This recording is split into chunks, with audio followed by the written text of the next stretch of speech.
Okay, welcome. We're with Christopher Templeton today from Resoil, which is a commercial compost facility in Elgin, South Carolina. How are you doing today, Chris? I'm doing great. How about you? I'm excited to talk about compost. We have so much stuff to talk about, so this is great. Chris is the operations manager and a master composter at Resoil, a commercial composting facility in Elgin, South Carolina, and he serves Columbia, South Carolina metro area. So tell us a bit about yourself and how you got into commercial composting. Well,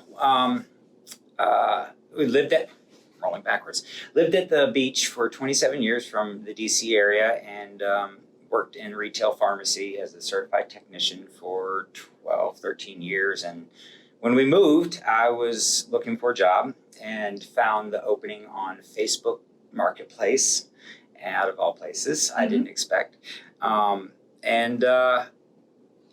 I started in 2018, and the gentleman that had started the company trained me, and he had resigned. And then in January of 2019, I took over as operations manager and went to a U.S. Composting Council. They have a CCREF, the Composting Council Research and Education Fund or Foundation.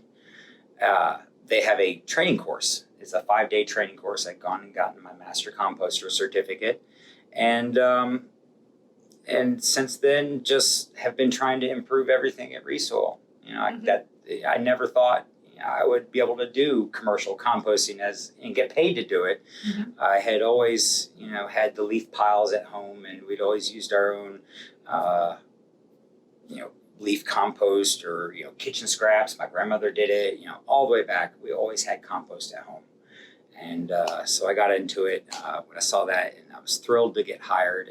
And ever since then, it's just been, oh my gosh, I can't believe I get paid to do this. So it's been a crazy, wild, beautiful ride. Mm-hmm. It is, and I was super excited to find first of all commercial composting. So similar to you, I didn't grow up with composting, but my husband and I started composting in our own yard maybe 5 years ago, and we have our hot pile, and then I've worm composting as well. Wow. Wonderful. And now we've got chickens on top of the compost pile, breaking that down. So we love compost, but the reality is not everyone is going to be able to compost in their backyard. So there has to be some sort of large scale commercial composting service. And I was in a call, and there's only 3 commercial composting facilities in South Carolina. And to find you, who's only 9 miles away from me down the road in Elgin, was super exciting. So awesome. Talk to us about what a commercial composting operation is like. Where do you get your feedstock, which is what goes into the compost? That's a word I've learned. Yep. How do you process it? What's your final product? And who buys this from you, or who uses it? Well, there are many different ways to do commercial composting. Our particular method is an ASP, or aerated static pile, which could be positively or negatively aerated. We do a positive aeration where we force oxygen into it. We have a slightly indoor. We're in a steel aluminum building, so we have bays. Okay. We have 6 bays. They're approximately about 10 feet wide and 40 foot long. And we have pipes. We have 4-inch PVC pipes that have holes drilled at specific intervals and specific sizes with blowers behind some walls. And we build compost piles up, and the blowers on electrical timers or mechanical clock timers, run the blowers around the clock, X number of minutes on and X number of minutes off in 30-minute cycles. And we force the oxygen into them, and that's how the microbes get what they need, because when you introduce oxygen to the microbes, they start going crazy, and that's how your compost pile heats up. Mm-hmm. From the activity of the microbes, good beneficial microbes. And of course that could go south, and you can get bad stuff forming, acidic, microbes, the ones that love the different kinds of fungus and whatnot. But anyway, we have an aerated static pile operation, and within, if everything goes right according to temperatures and turning the product and monitoring, a lot of monitoring and testing, we can have product ready from beginning to finish in 45 days. Wow. And there's a specific I have a spreadsheet that you take, test results from your feedstocks, like we test our wood chips, we test our food waste, we test our, coffee beans, and even dog food. We have a Mars Pet Care facility here in Columbia that is sustainable and brings product to us. So there's certain ratios and whatnot. And then you mix it. You make sure it's thoroughly mixed, right moisture content, and right, porosity, or it's got fluffy airspace. Bulk density, how much of it, how heavy it is. You want it, precise numbers. And then you put it into the bays and let the microbes go to work. I mean, it's an absolutely beautiful thing. And you go and turn it with a little skid steer, and then after a neighborhood of 15 to 30 days, we can actually take it and move it out, once the temperature comes down, into a curing pile where it sits outside and the temperature continues to fall and drop off. And then we run it through a trommel screener, which separates out overs, as we call them, which is the big stuff, the big chunks of wood and everything else that doesn't go into the finished product. And then we take the finished product and separate that, and people from landscapers, garden centers, home users, the golf courses, there's so many different benefits to compost, and even the DOT could use it. Erosion control, biofiltration, you can filter out stormwater, build a berm and plant grasses and bamboo, and all kinds of plants like that love water and love to help soak up all the toxins and leachate, so to speak, the product that comes off the cooking compost pile. But we have an aerated static pile operation, and I am absolutely in love with it. Yeah. I mean, it's pretty amazing that you can get a finished product in 45 days, whereas, a home composting setup, not only do you have to have the physical capabilities of like turning a pile, right? Telling me with the pitchfork. Exactly. I must say my husband does most of it, but the chickens have been helping, so I can get more involved now because the chickens go through it like crazy. But, it takes us a lot longer time to have a finished product doing it in our backyard than it does for you to create one. Talk a little bit, what I'm interested in as well is talk a little bit about right now what your current feedstock is. Like you said, you're getting it from the Mars dog food plant. I'm sure you're getting it maybe from restaurants or larger facilities in Columbia. Yeah. Well, under normal circumstances, without the COVID pandemic, we have a University of South Carolina. We partner with Smart Recycling US, which is based out of Charleston. We have Charleston, and we have Horry County, and we have the Columbia area. And we collect from USC, National Advocacy Center at USC, the Metropolitan Convention Center, a couple elementary schools in Lexington, Richland 5, and a private school downtown, Heathwood Hall, Episcopal School. And we collect, food waste from them, which we give. Smart Recycling has 64-gallon roll carts that look just like the ones you push to the curb. And some of them have compostable liners, compostable trash bags. Some of them don't. And then we collect them all. That's our food waste. We also have produce that comes in from a national organization that collects it from grocery stores.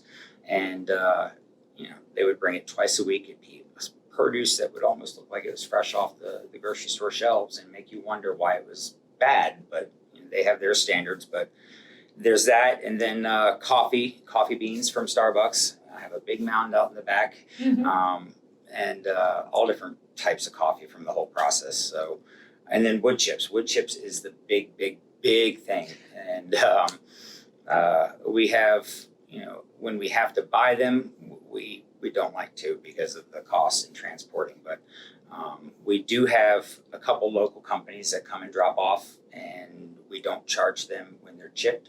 We don't charge them a tipping fee.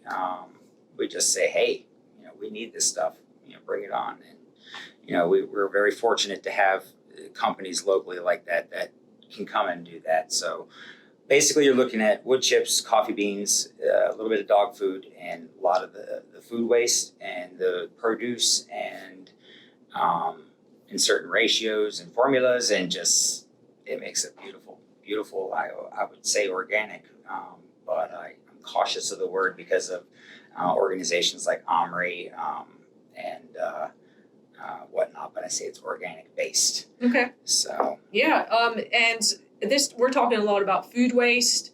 And this is stuff that if it wasn't going to your compost facility, it would be going to.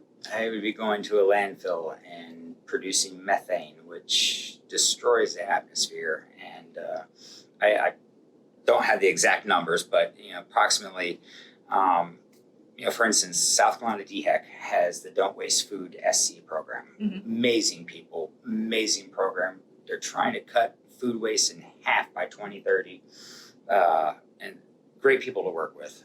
We are also ambassadors for them. They have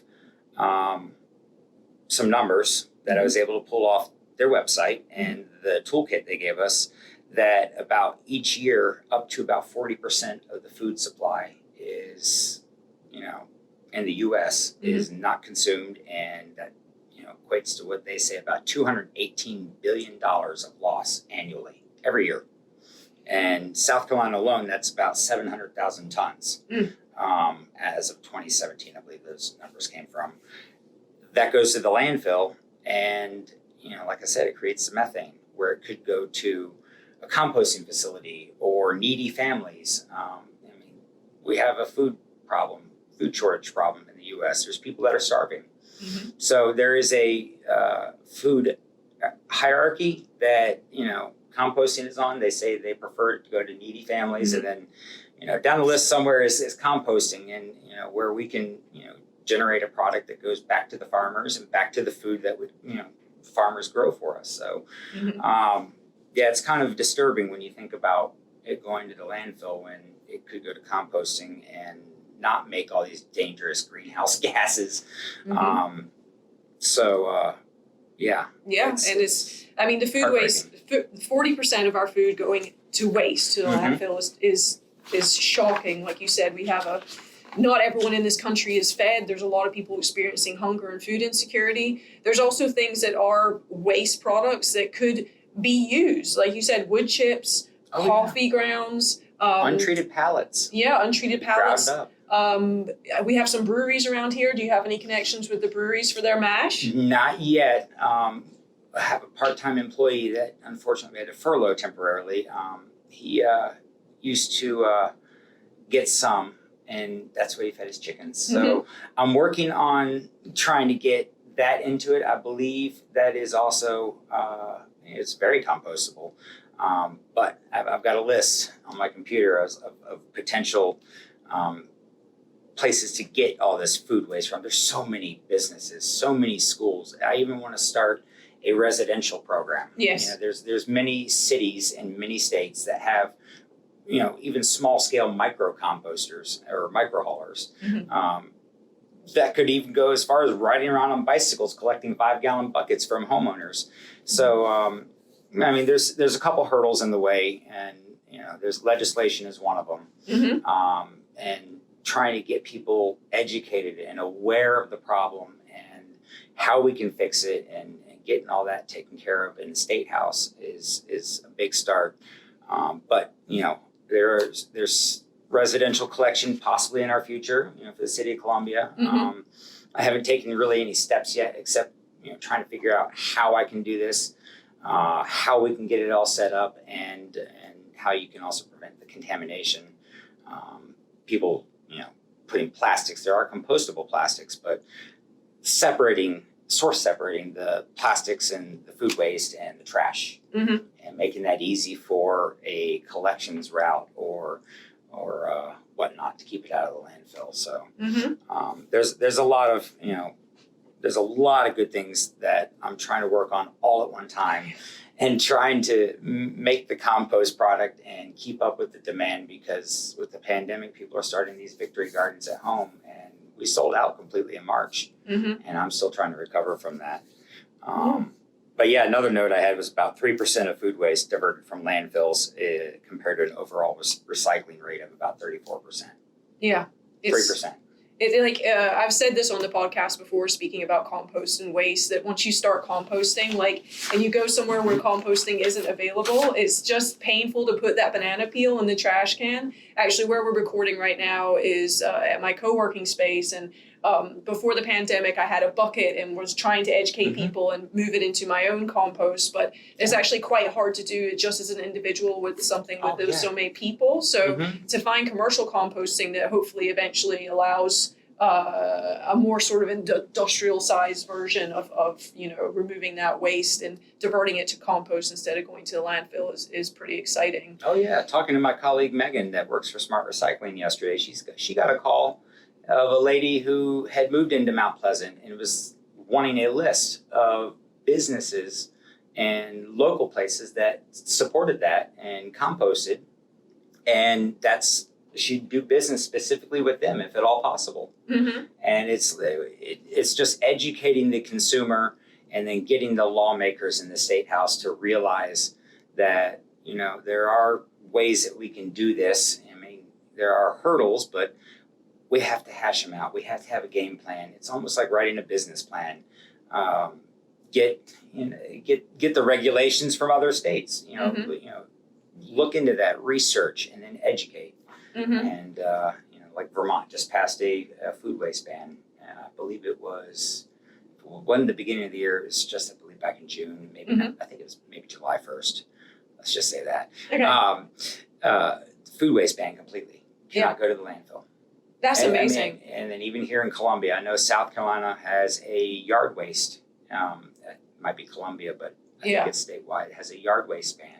That's why all the yard waste, leaves, branches, and whatnot, they put them out on the side of the road. Well, they'll collect them separately, and they have a ban that you can't take them to the landfill. So that leads right into what I was thinking about: is what are these legal roadblocks that we have? Me on a small scale, like just as a person, has struggled to, for example, get my hands on some of that yard waste, right? Like I'm looking for wood chips. I would love to, if the city is collecting this and chipping it, and it's going to be different by county. I think in Kershaw County, they take it to the landfill, even though they separate it out. It's very confusing. I know I went on my own journey and called Kershaw County people, and basically nobody could tell me. It's clear that the system. Roadblock. It's clear that the systems are not in place. They're not used to. Let's call myself a consumer. They're not used to someone calling up and asking for these things. So you get someone on the other end of the line who doesn't know. It's ingrained systems in place. I feel like you are going to know a lot more about this than I would. So can you tell us some of the roadblocks that we currently have? Because it seems like why don't we just hey, food waste, send it to Chris at Resoil. It sounds so simple, right? So what are you finding is difficult? What's difficult is number one, like we said, the legislation, the lawmakers not knowing what their options are. Okay. Number two, what do they do with it? And how we can figure out an easier way for them to divert.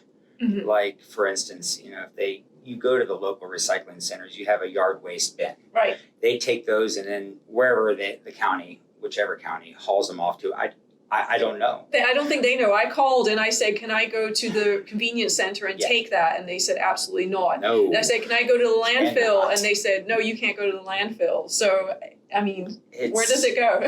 That's a very good question. And if, I could get in there even as a private, entity, number one, those wood chip grinders, the horizontal tub grinders are hugely expensive. But if I could get access I would take them day in and day out. I mean, because it's a product. Now, obviously, if it was whole tree trunks and whole logs, they'd have to go through that grinder, which reduces the size. And, we charge, a less of a tipping fee because it's more of a demand product. We would use more of it. And then obviously you have costs of operating the machines. I mean, we're talking about machines that are $500,000 or more brand new. But they are essential, and you could use them for grinding feedstocks, reducing that particle size. It makes it easier, and the composting process goes smoother. But wood chips are a hot commodity, You know, a lot of gardeners are wanting to do the back to Eden method, the lasagna gardening, where it's, you know, cardboard and wood chips, and you don't disturb the no-till method, and that's a big component. And you know, finding good quality wood chips is a tough one. And to answer that about what the counties do with it, I haven't had the time or the luxury to be able to investigate like I want to, and find out where they're taking it and how I could help them and reduce their cost of transporting or what they do with it. It's an open book, and you know, I wish I had all the answers to that, but I have some digging to do on that still yet.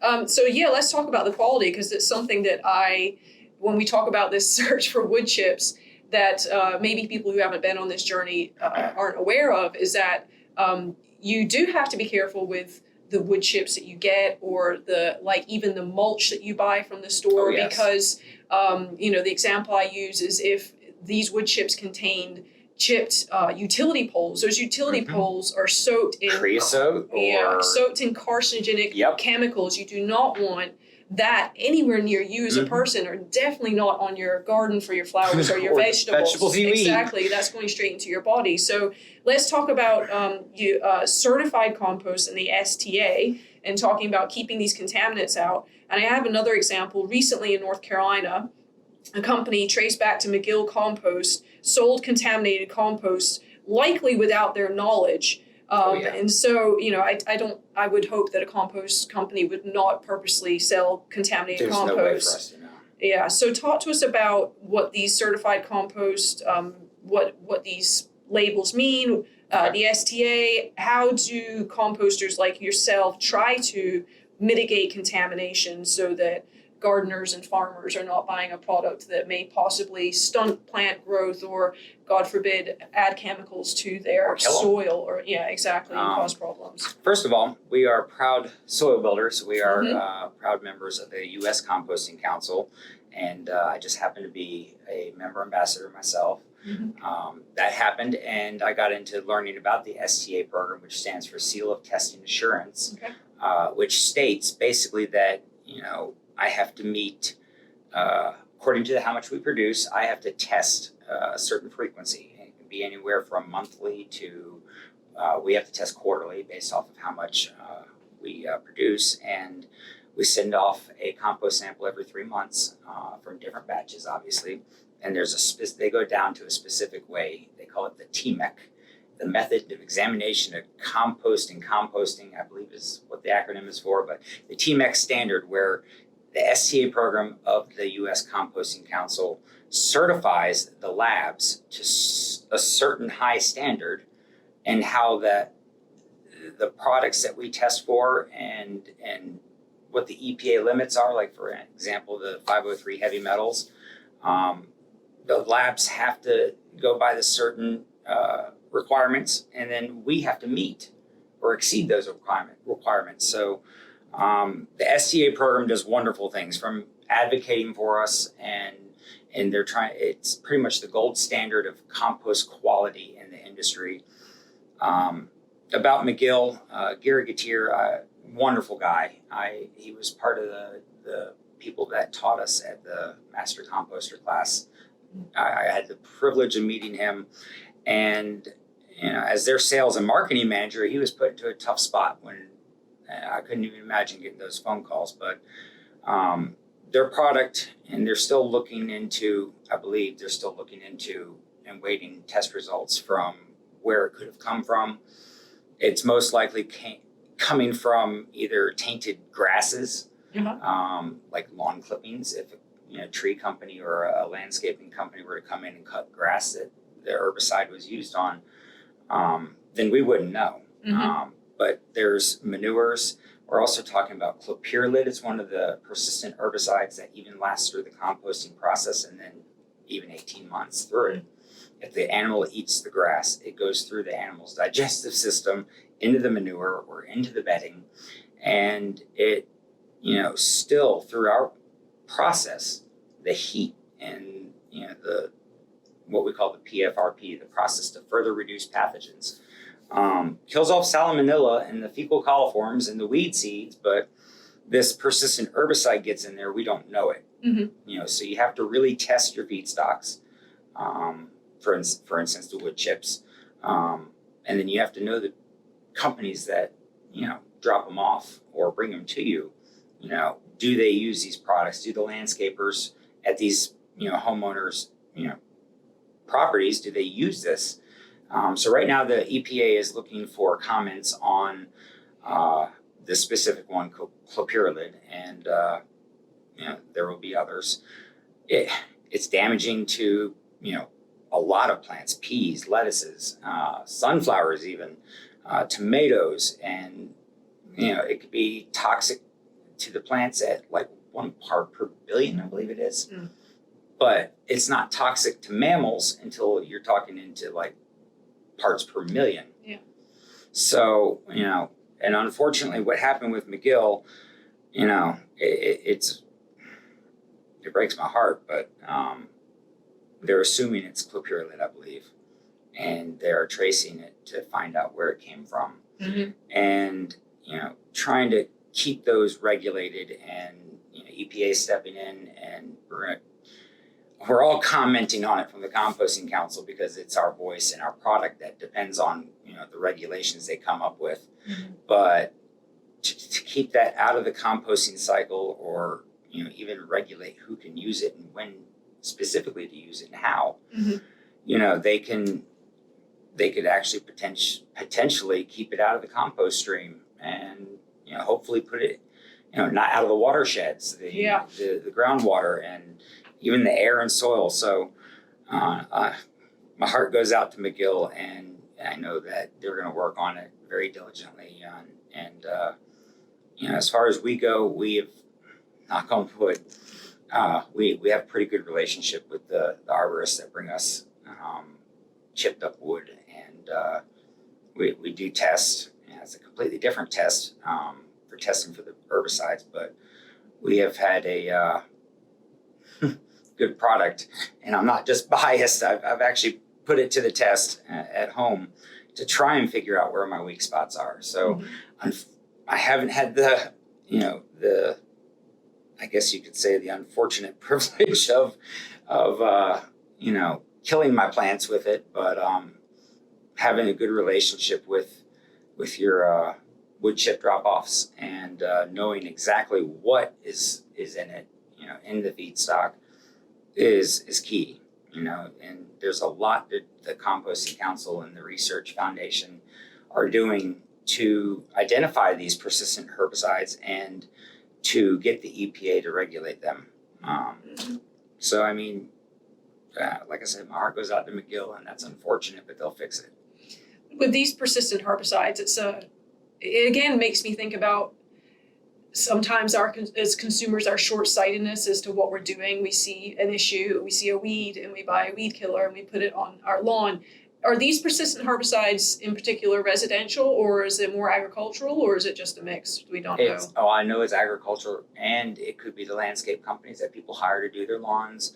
It could be off-the-shelf products. I don't have any names, off the top of my head, but the active ingredient would, this particular one is clopyralid, and as of right now, I believe the homeowner can go into any hardware store or big box, hardware store, and buy for instance, Roundup is glyphosate. Exactly. That's Roundup's a big boogeyman, right? It is, but glyphosate, and don't quote me on this exactly. I know from reading the label that glyphosate, you can actually, kill off the weeds and grass in your garden spot and then plant it a day later. Now, there are different types and different strengths, and like you wouldn't want to use Roundup 365 because then it stays in the soil for a good year. But I know that there are ones that are safe for, and there's even home remedies, like they have a horticultural vinegar. Yeah, it's very dangerous to work with because it's super concentrated acetic acid. So there's very specific labeling that people need to follow, and it could be from multiple sources. But I haven't looked at the labels off of products yet on the shelf that is available to the homeowner, and it very well could be a mix of homeowners' usage or landscaping services using it, and it's just there's no way of telling we would get. You know, Right. we have to know the people and know where the source of the product comes from. We take grass clippings, but we don't get any. So I'm fortunate that if that were to be the case, and somebody was to start bringing me a lot of grass clippings, then I would start sending off some samples to try and figure out if we had any persistent herbicides that would make it through this composting process. So as far as contamination goes, it's hard to tell unless you have those really good relationships and express to them, hey, I can't have this. It makes it through the composting process and into the finished product and can be damaging. Yeah. And I was just listening to my gardening teacher who was talking about in LA County, they use human sewage in their composting.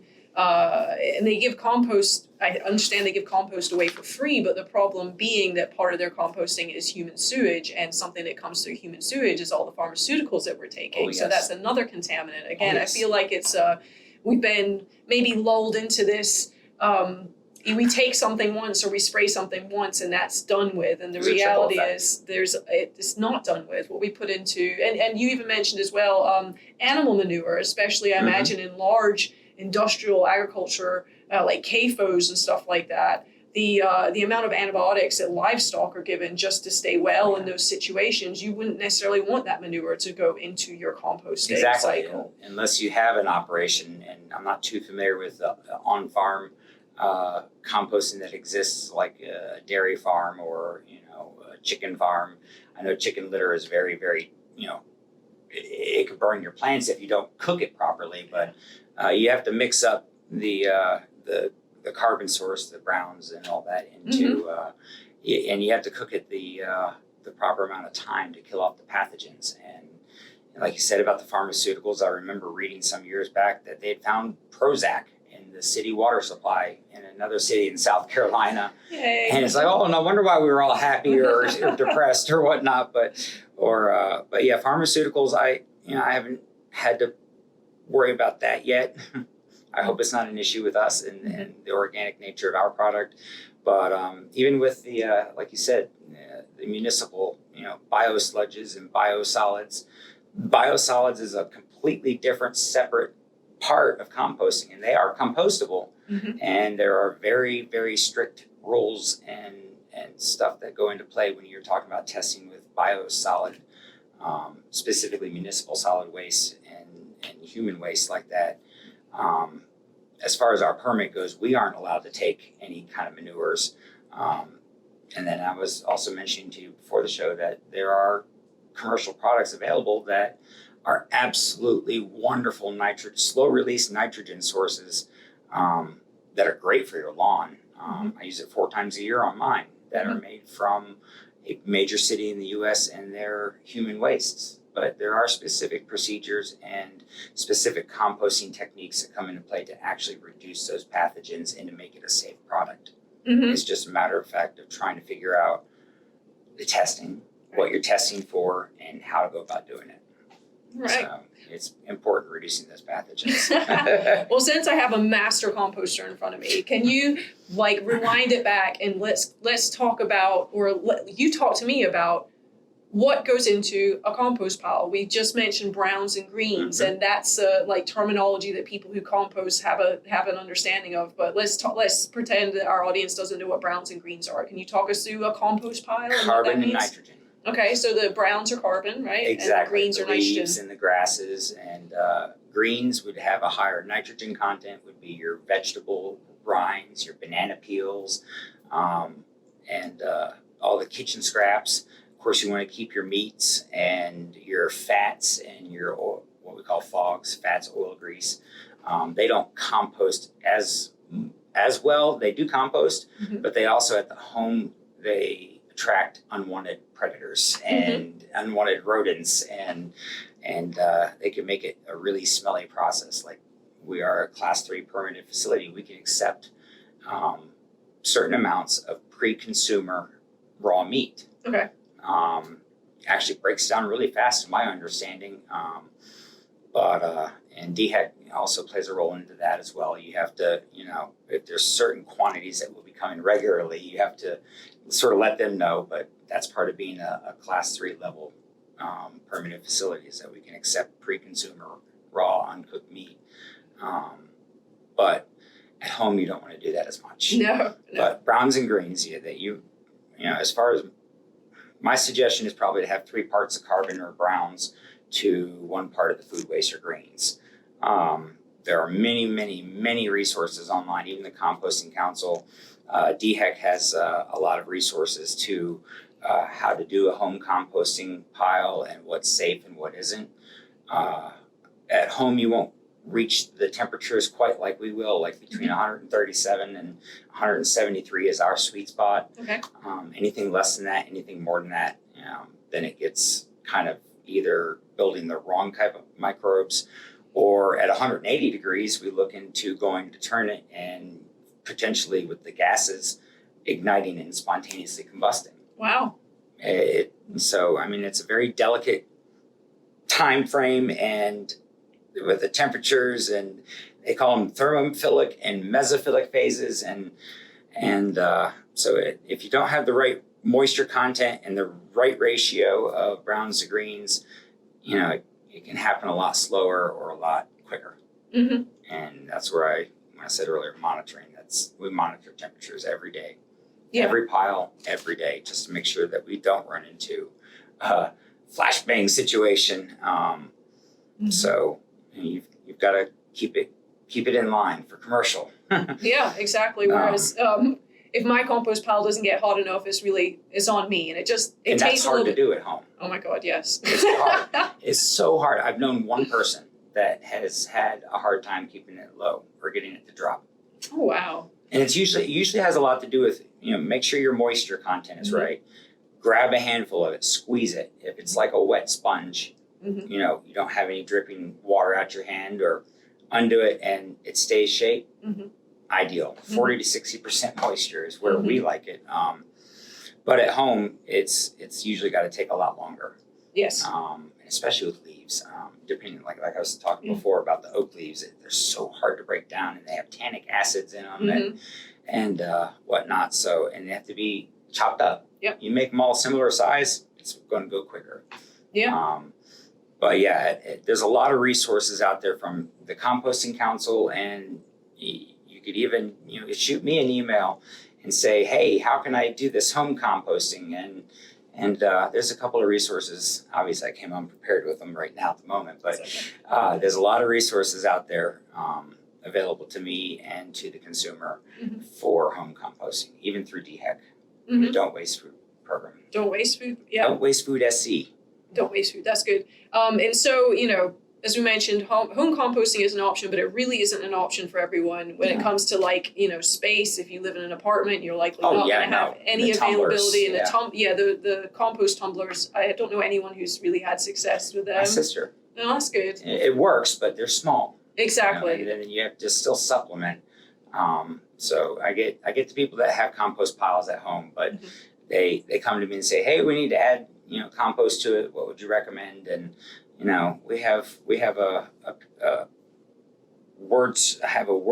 Microsoft Word, I guess you could say document that we typed up as far as recommendations go, and you can add it to your home compost pile and supplement.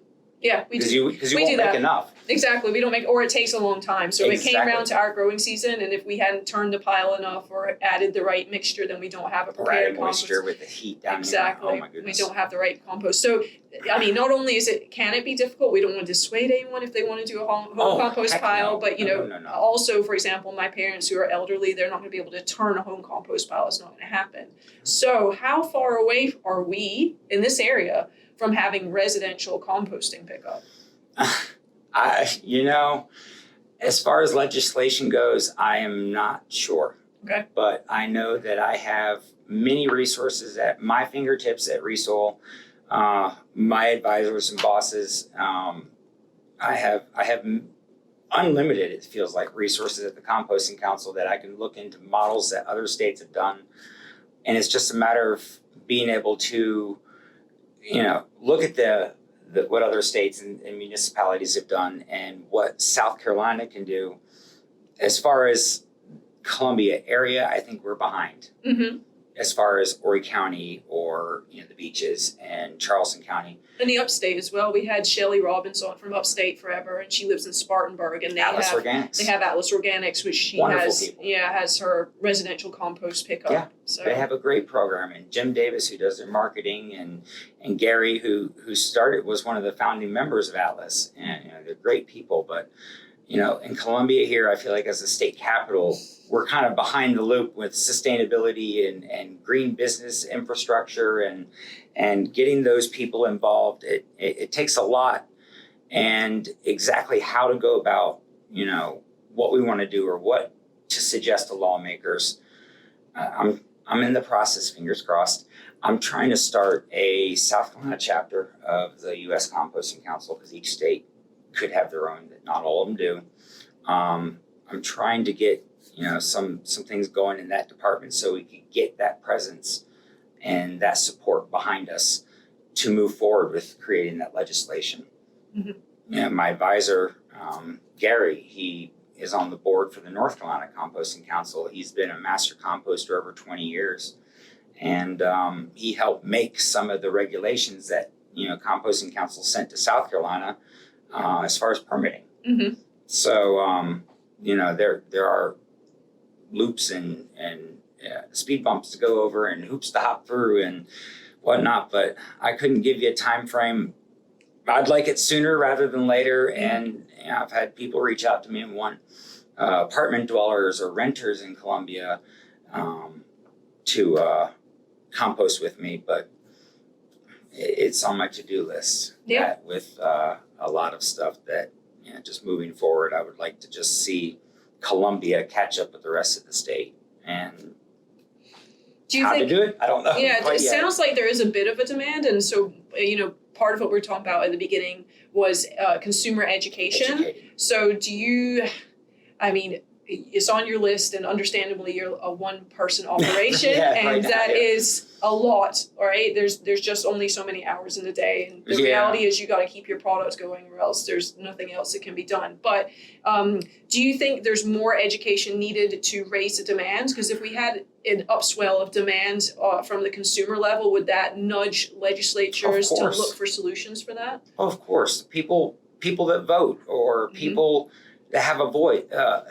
Everybody has a voice, but writing to your lawmakers in the state and federal level, but more so specifically in our situation, the state, writing to those people, getting with the people like the Carolina Farm Stewardship Association, Sustainable Midlands, even Sunoco Recycling, great companies, and getting with the organizations that we could all sort of write those legislators, write those lawmakers, and say, hey, we need this. We need to figure out this. And, that's part of what I'm trying to do is educate people and let them know, here's the problem. The X amount of food goes to the landfill. It produces dangerous methane gas, and it could be going to composting companies to help produce a soil product that helps go back into the food cycle, And it's just, like you said, educating, but writing those lawmakers and letting them know, hey, this is a real problem. Columbia's behind it as far as, the rest of the state goes. And, I think we need to bring that up a notch. Get residential collecting, or do a food waste ban, or, get local restaurants. I know down in Charleston, our Smart Recycling has several little restaurants, no matter how big or small, hotels, no matter how big or small the organization is, if they have any kind of paper waste. I know Boeing was another one that was, sending their cafeteria waste and even bathroom trash, like clean paper towels, that were just used to wash your hands. Anything that's a good carbon source, cardboard. There's so much that goes into feedstocks that you can even compost gypsum from plasterboard. Oh, okay, I'm like, what is gypsum? Yeah, plasterboard, like drywall. But obviously certain amounts. But educating them on what is and what isn't compostable, and what can be done at home, and how to do it, and how to supplement that, and then if you see a business, ask if they're composting, recycling. I saw on the way in here a recycling and trash bin. Yeah. Have a compostable one, right? Have a 3-bin system right beside it. That was my bin, but Was it? Well, I mean, I've tried to do composting here, but as I mentioned, as one person, and this is a bigger facility, it's very hard to keep up with a 5-gallon bucket of compostable stuff. The frequency was too high for me to be able to take it back and forth to Lugoff, right? So, of course. And that's where commercial composting facilities that have regular pickups that can come through and get the route, yeah. Exactly. And education was a huge one. I know that we had a composting bin here, and for a time it wasn't getting filled because I think people didn't know what to do. So I just did a little, like you said, a Word document with pictures and was like, paper towels, pictures. Banana peels, coffee ground, anything from that coffee, even coffee, the filter, because we had the filter without the plastic. Yep, go in there. And by putting that sign up, I had more than we could handle. So we certainly need to get commercial composting here for sure. Holy cow, that was not what I was expecting as far as the answer goes, because it's like you can say, hey, get everybody in the room. We're going to start doing this, and they even make little 2.5-gallon, little small tabletop countertop type bins, even with carbon filters built into them, so you don't have the smell. But they also even have the little compostable liners, which are made out of like a vegetable oil, starch, sugar byproduct. Same as the lunch school trays that are compostable lunch trays made out of a sugar pulp or a fiber of some kind that's compostable. That's only commercially compostable, right?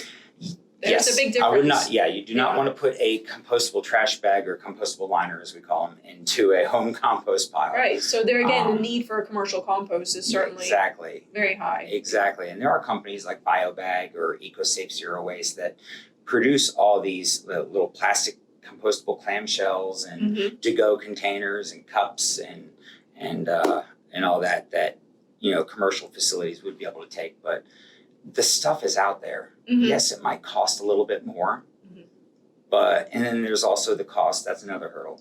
Is the cost of enlisting these services of, say, smart recycling or another food waste hauler or whomever. It costs money, but if you look at the cost of how much you pay in your trash bill, it could actually be reduced. Yeah.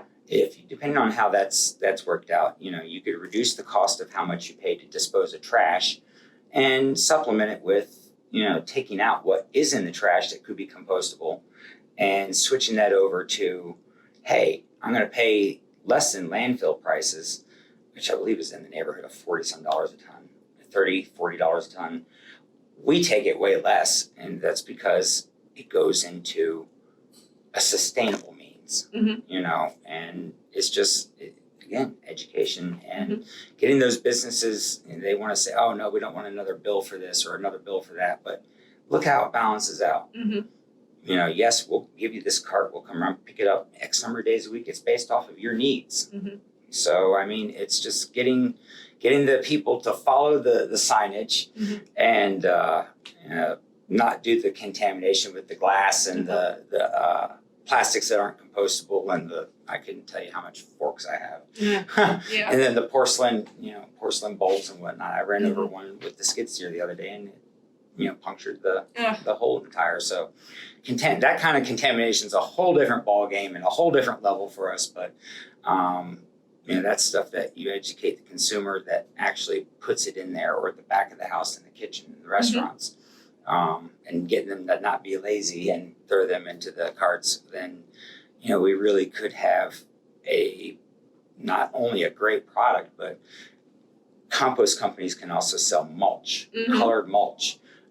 There are so many different blends, like a raised bed blend or a lawn blend, or there's so many different formulas and so many different ideas I have that there are additives you can add to the compost to make it a finished product for a raised bed or a specific mix for like blueberry farmers who like more acidic soil. Yeah.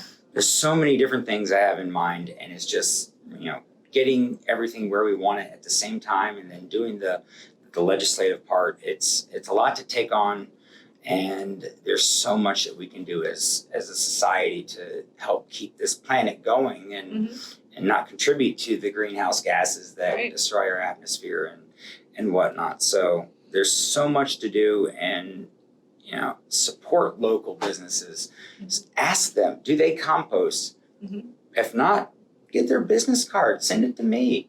We have the resources, or send it to another. If you're in a different municipality and they have composting there, look at it, look into what's available, and these people, there's so many resources. Don't waste food from DHEC and Department of Commerce and the U.S. Composting Council. Oh my goodness, they have been amazing. They support us, we support them, and it's a partnership that I don't think I would have gotten this far without them, or Smart Recycling behind me to do the food waste collection, and I've been really fortunate. Good. Really have. Well, let's talk about motivation beyond just re-diverting from the landfill. Is a few things off the top of my head. They say, or I've read, Dr. Zach Bush, MD, and other academics out there say that we only have about 50 or 60 years of farming left on the soil that we have, because we have depleted the soil so much. And the reason we do that is we've tilled it.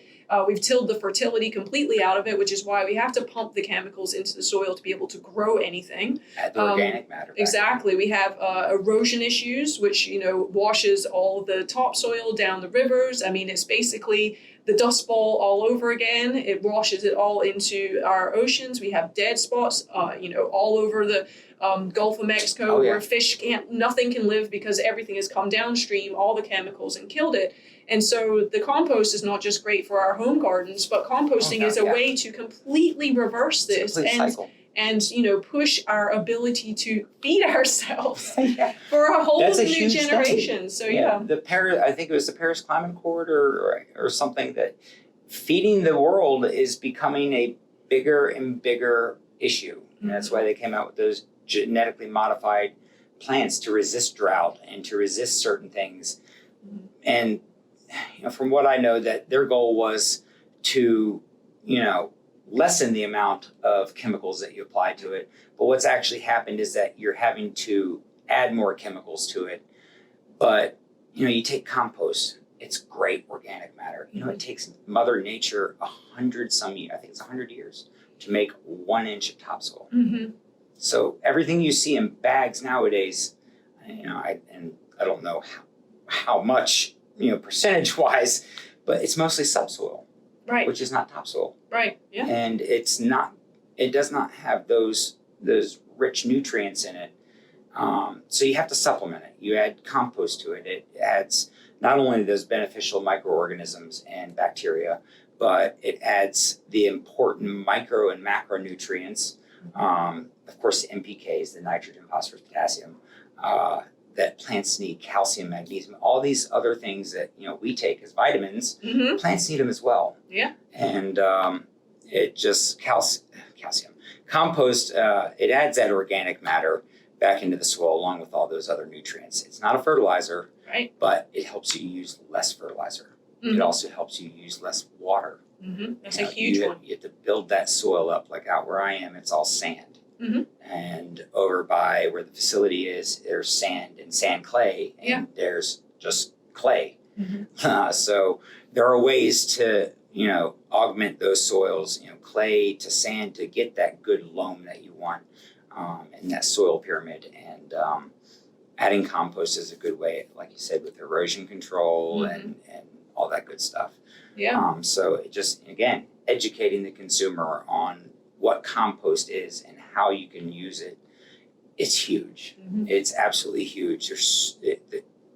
I dare or challenge somebody to come to me and say, hey, compost can't be used for this. I'll find a way. And I'm sure there's a way compost can be used. Anything, stormwater management to erosion control, not just for gardens, lawns, and landscaping. So there's a lot that can be done that is very underestimated and undervalued. But educating them is a good source and a good start. Yeah, the drought and water issue is interesting. I've heard through my soil advocacy course a different take on drought being an issue. Oh, it's a huge issue. It's an issue, but in the sense that we perceive drought as having not enough rain and not enough water. Yeah. But if the rain and water that we do have is running off because we have compacted the soil so much and we've tilled the soil, we're not absorbing the water in the natural way. So by adding things like compost, that loamy feeling, the water lands in it and it soaks down into the groundwater. I know, soaks down into our groundwater, replenishes our aquifers. We have, aquifers drying up all the time and becoming contaminated. And it's just a very interesting way of thinking of it. And it's a positive outlook on something that seems so bleak, I think. Of course. It doesn't all start with compost, but compost is a huge part of that. No, you're right. It doesn't all start with compost. I mean, if you ask me, it does. It's my job. It's my career path. It is all compost, but it doesn't all start with compost. It's a bunch of different variables, and compost is a good one because it's sustainable. Mm-hmm. It's natural, and it's something that we take waste. We take a waste stream that goes into the landfill and we turn it into a earthy smelling good soil amendment.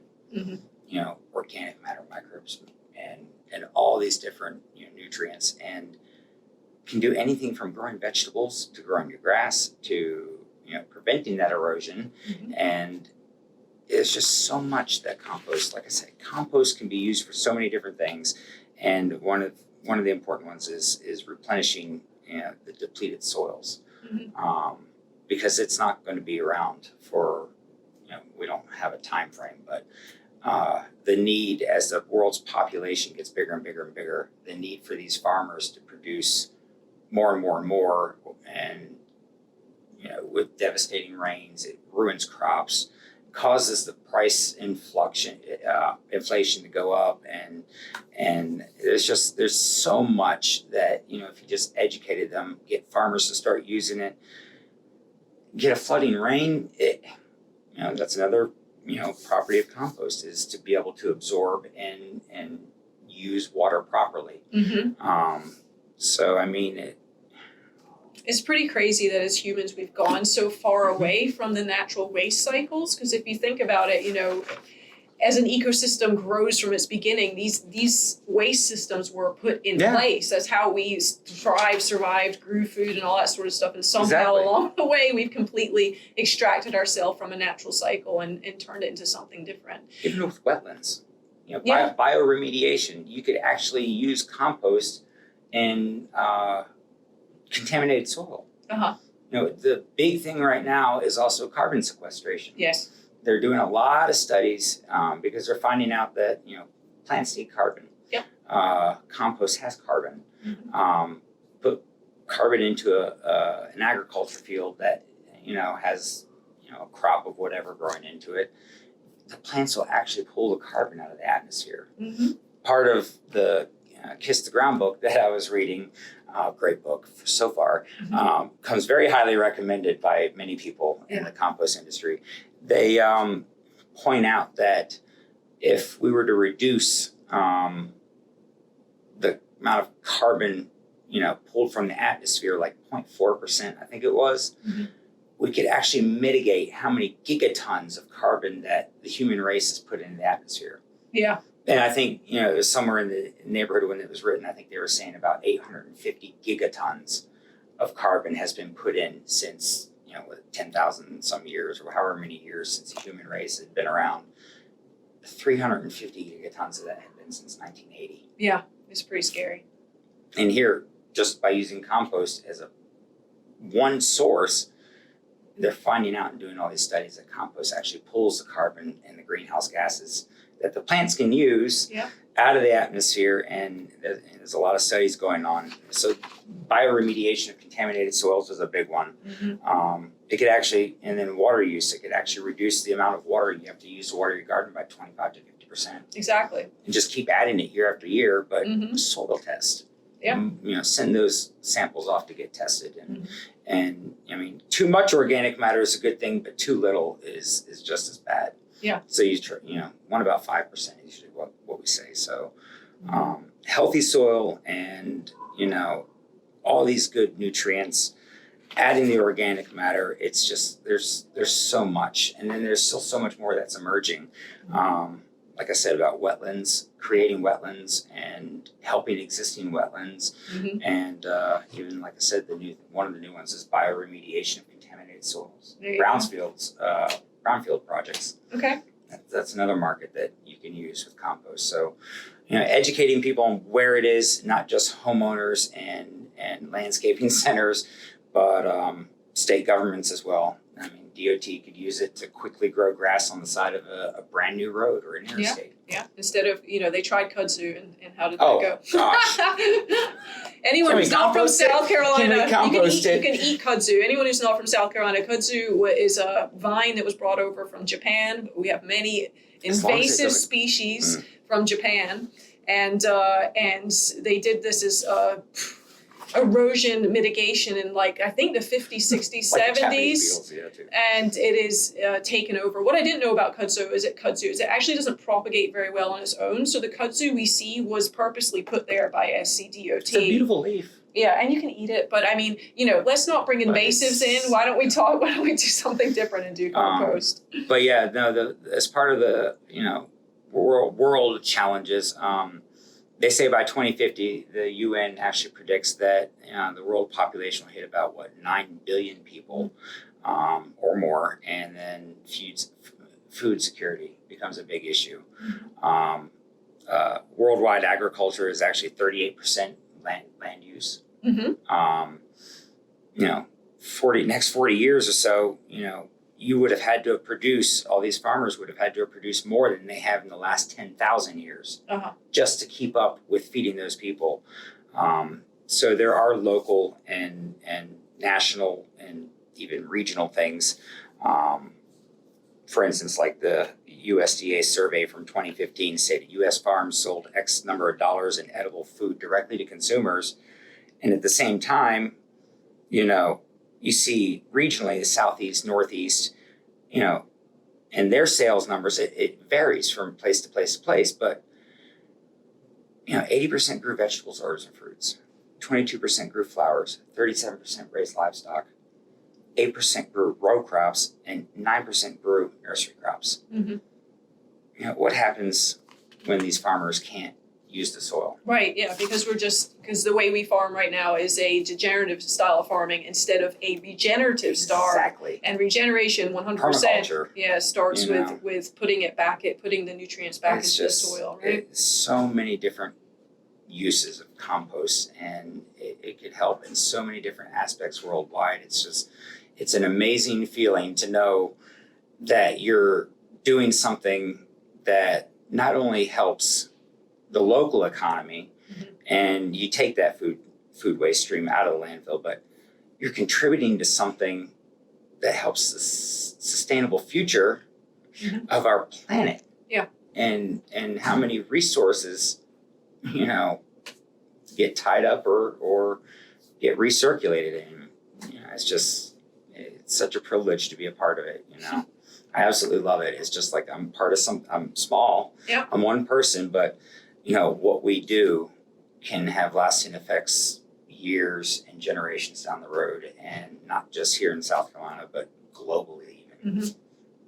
Pull the carbon out of the atmosphere, pull the food out of the landfill, and reduce those greenhouse gases. So it's very humbling to me to be doing what I do, and it frustrates me at the same time that it's like, all right, we need to get this legislation, or not even laws really, but we need to educate, let the people know, hey, we can do this. Yeah. So, I mean, it's something I can geek out and nerd out on it all day long. It's just, it's something I'm very super proud to be a part of, and I couldn't do it without, Resoil, and Smart Recycling, our parent company, and definitely without the people that help me day in and day out via text message or email, and the U.S. Composting Council. So great organization. They have even for the consumer, go to their website. They have awesome information for consumers. They even have a compost map Mm-hmm. where you can buy STA certified compost, and they have a consumer use program.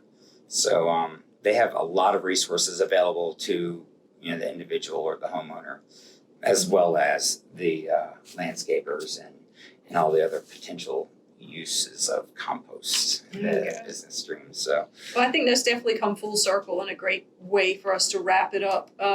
How would you like, if anyone wants to follow you and support Resoil or composting in general, can you give us some resources either online or otherwise that they can find you on? Well, find us specifically. We are on Facebook at Resoil Compost, and Instagram. I believe it's just Resoil Compost.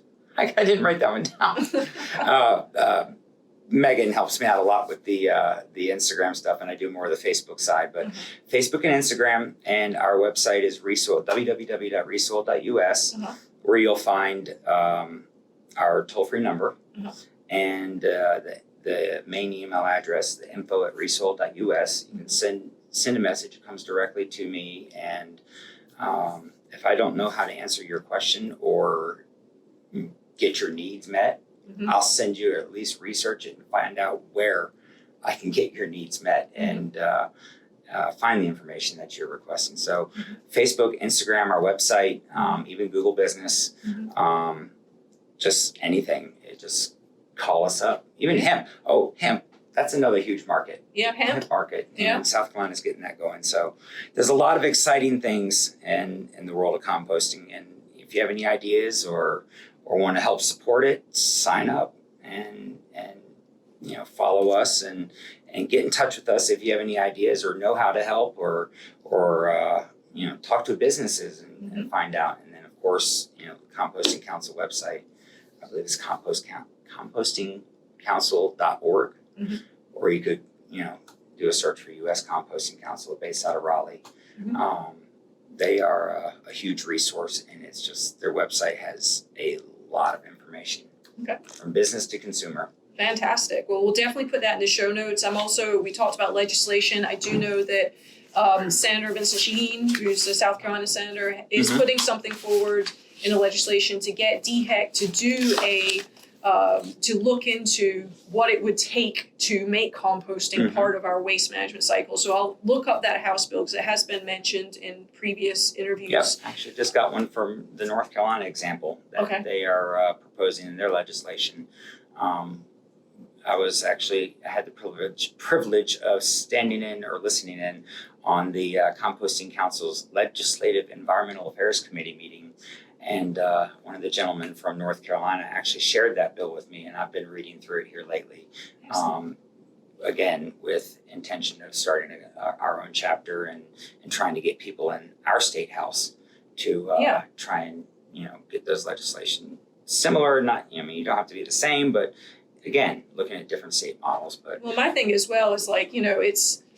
All this stuff takes time. If we're not talking about it now, I mean, it's just decades and decades and decades away. So even I think the pandemic doesn't help. Exactly. So even the bill that I believe is being put forward by Senator Shaheen says to have research completed by 2030. So that's 10 years from now. And so I think we all need to be galvanized. 2030 and 2050 seem to be the dates that federally. Everybody's trying to, I know California is going to have it done a lot sooner than that, but there are goals of 2030 and 2050, even 2020, 2030, 2040, 50, so on and so forth, to reduce the amount of food waste. And there's a lot on the Composting Council website even has some, I believe. But the number one thing is to increase the awareness, the economic impact, the environmental impact, the social impacts that wasted food has. According to the EPA, it's the number one thrown away thing. Wrapping up, inspire people, individuals, communities, businesses, organizations, schools, colleges. It's endless. Educate them about composting. Little tidbit here. Throwing away one egg actually wastes 55 gallons of fresh water. How can you throw away an egg? DHEC, don't waste food. Yeah. I got that from, and they got it from SaveTheFood.com. 1,400 jobs are created for every 1 million tons of material composted, according to the Department of Commerce. Yeah. So there's just, and then the average family of four spends average $1,800 a year on wasted food. Yeah. So, I mean, there's so many positive reasons to get into this, and there's so many resources just by reaching out and talking about it. It's what I'm hopefully, taking care of here with you. Yeah, well, I appreciate it so much, Chris. Oh, no, it's much we appreciated. could talk for hours. I know we can, but Yeah, but you have a time limit. But yes, to find out more, we have the website. You can Exactly. email me, even if it's something you think is silly. Just yeah, reach and out. if we have some movement in South Carolina and business is picking up and we get some momentum, we'd love to have you back on the show to talk Of about course. where we are now and then Or if you get where we anybody are in the that future. reaches out to you, send them my way, or I'll send them yours. It sounds good. Thank you so much, Chris. Absolutely. Thank you for having me. Thanks.